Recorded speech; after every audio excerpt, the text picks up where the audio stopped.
Hello guys, gandang hapon. Andito tayo ngayon sa ating kulungan. Nagpapakain ng ating mga alaga.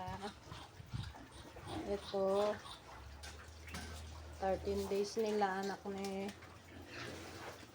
Laki. Yan, pinapainom natin sila ng tubig na may ruby strip para matuto silang uminom. Tapos ito, booster feeds. Binibigyan natin sila para maga silang kumain. Yan ang warm up nila. Nag-aaway. Ito guys, nakapunto na tong mga to nung 9 days nila. Sinabay ko na dito sa mga 12 heads anak ni Rose. Ito naman 12 heads sila. Itong mga to may maliit kasi, syempre 12 sila. Dumidede sa nanay. Itong mga to, 9 lang sila. Pero ang lalaki nila. Yan, malalaki yung anak ni Rose.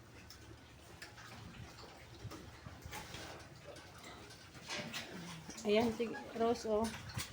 Hindi siya masyadong nangayayak.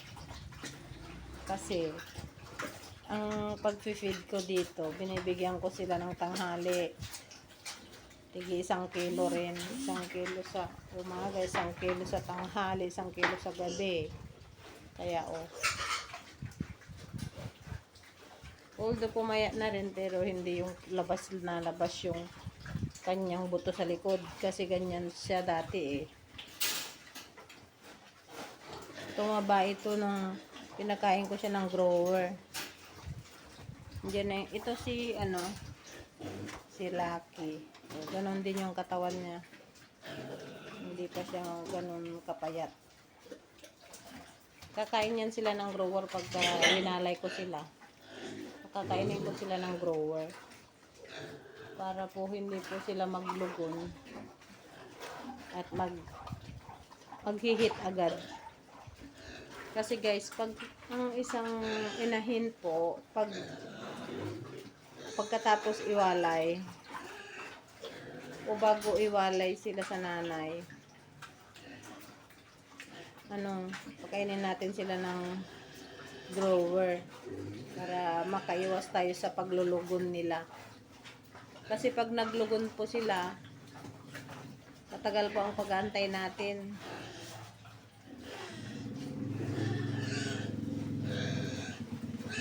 Ito si RC. Nung February 4 siya. 2 buwan yung tiyan niya. Ayan, buntis na to. Pinapakain ko rin to ng grower. Grower yung hinahalo ko sa kanyang pagkain kasi ito nanganak siya nanganak ito ng 10. Namatay yung 3. Kaya 7 lang ang naiwan. Na-dispose ko po yun. Ang anak niya. Na-dispose ko lahat. Ito manganganak siya sa April. Hindi ko muna siya pinapakain ng gestating kasi gusto ko tumaba siya. Mataba siya ng konti kasi manganganak to sa April. Medyo nakuha niya na nga yung ang kanyang hindi na lumalabas yung buto niya dito. Mataba na siya.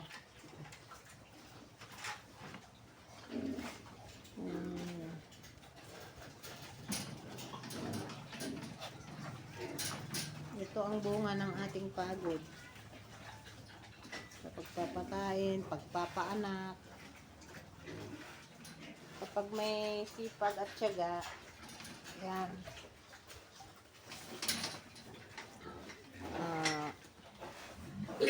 magiging matagumpay ang tao pag may sipag at tiyaga, tapos haluan ng diskarte. Ganyan guys.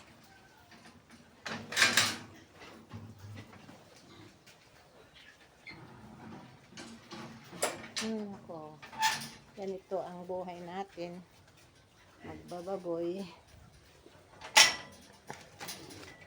Kailangan hindi ka maarte. Kasi ang baboy mabaho.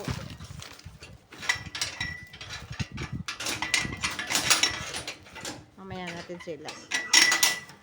Lagay sa nanay. Ano na sila o kumakain na rin sila.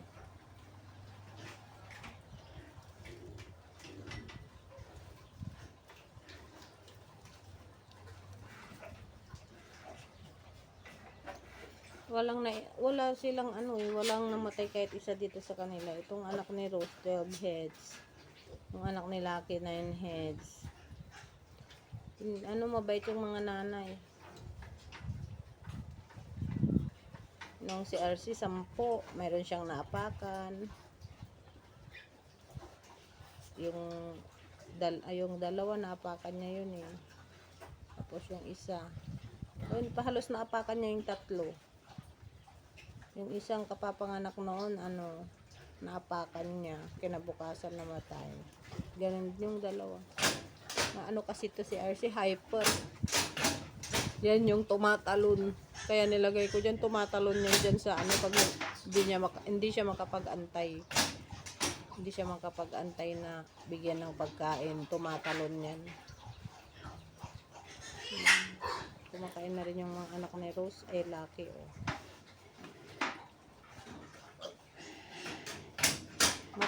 Malalaki yung anak ni Lucky. Dito 5 yung maliit, 5.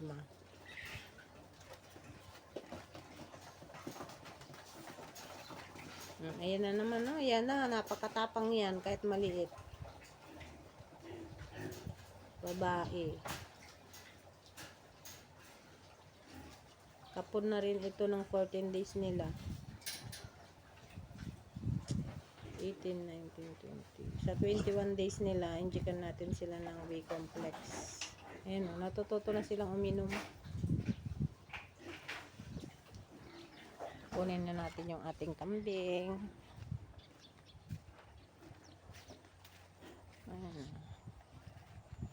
Gandang pagmasdan. Hapon ngayon dito sa amin. Alas 5.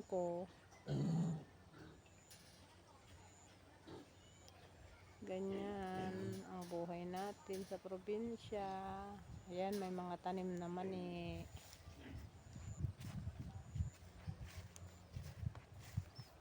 Kunin ko yan ang aming kambing.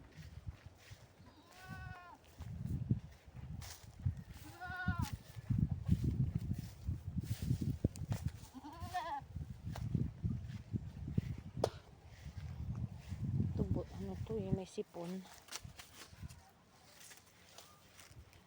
Halika na.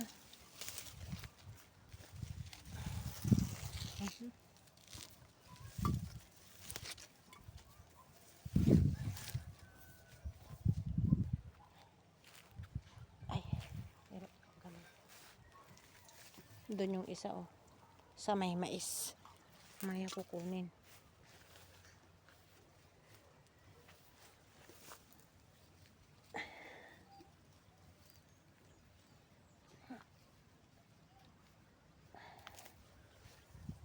May baka. Si Robin.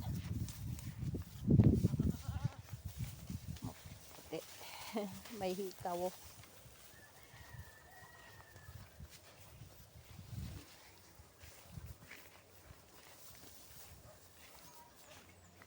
Bakit? May kasamang Hoy, huwag mong kainin yung mani. Magagalit sila dyan. Hoy! Hey! Huwag mong kainin.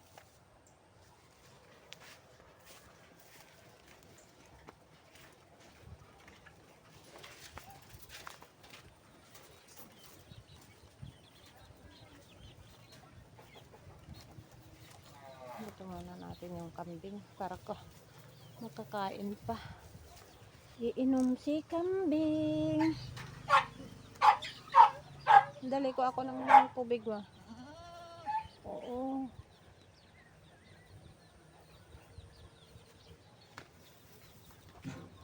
Saka kong water mo. Pero ako lang pailamin natin yung kambing. Ito tubig mo. Natapon na Oh.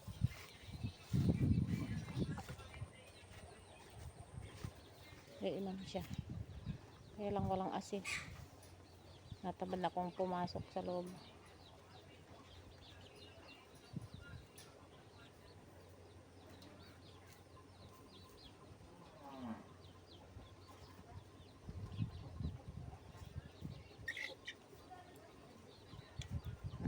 Kunin ko na yung isa sa kalsada sa may mais.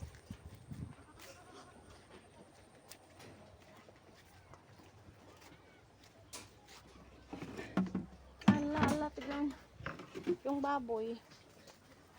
Hindi pa rin natigil yung isa. Oo, ang laki ng kalaban niya. Pagod na siya.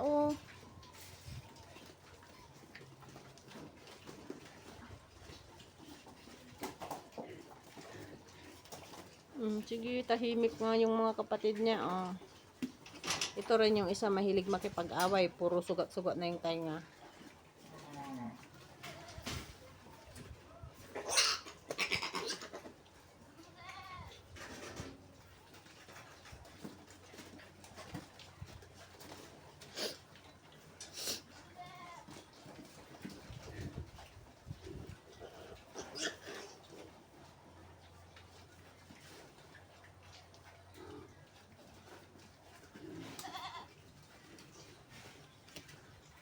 Pipili ako dito ng dalawang babae.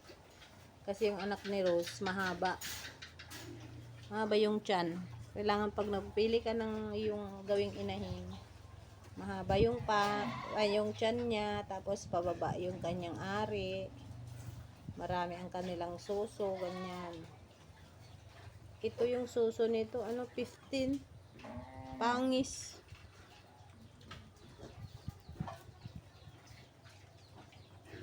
Yun din meron. 15 din. Ayan lang guys. Thank you for watching. Happy farming. Thank you. God bless.